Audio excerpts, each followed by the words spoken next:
Ba'zi bir paytlarda palonchi mana u yerda tug'ilgan, bu bizning odam deb tortishuvlar, bu mahalliychilikka kiradi.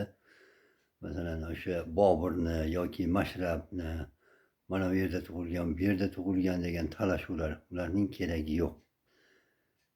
Endi xalq orasida eng mashhur bo'lgan insonlar bor. Mana shularning tug'ilgan joyi boshqa, lekin ular xalqimiz uchun, millatimiz uchun juda ko'p xizmat qilganlari bor. Masalan, aslida Andijonda tug'ilmagan, lekin uning butun nomi Andijon bilan bog'langan bir kishi bor. Bu Muhammad Alixon. Xalq orasida Dukchi Eshon nomi bilan mashhur. Aslida u Farg'onada tug'ilgan. Bolaligida ota-onasi bilan, butun oila bilan Andijonga ko'chib kelgan. Mingtepayda katta bo'lgan. O'sha yerda madrasada o'qigan, boshqa bo'lgan.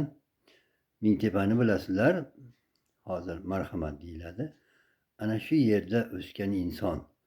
Andijon qo'zg'oloni, xalq orasida Dukchi Eshon qo'zg'oloni nomi bilan mashhur bo'lgan qo'zg'olonning rahnamosi Muhammad Alixon bo'ladi. Asli Farg'onalik.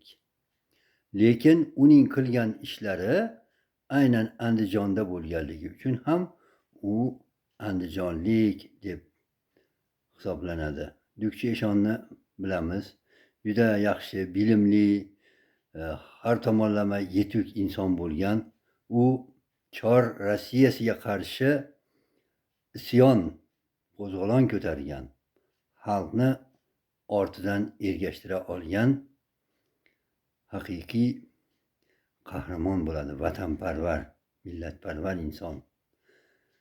1898-yilda Andijonda juda katta qo'zg'olon bo'ladi.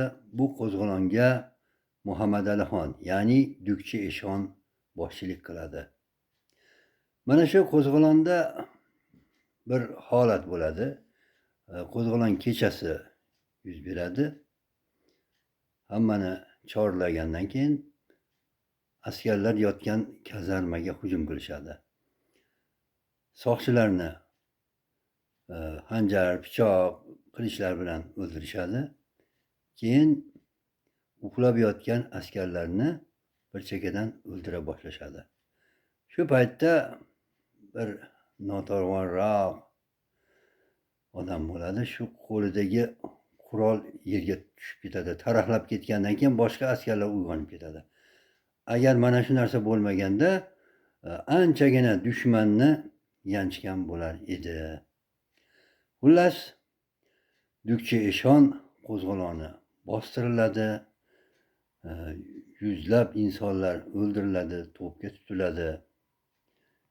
Eng katta rahbarlar dorga osib o'ldiriladi. Bularning orasida Muhammad Alixon, Dukchi Eshon ham bor edi.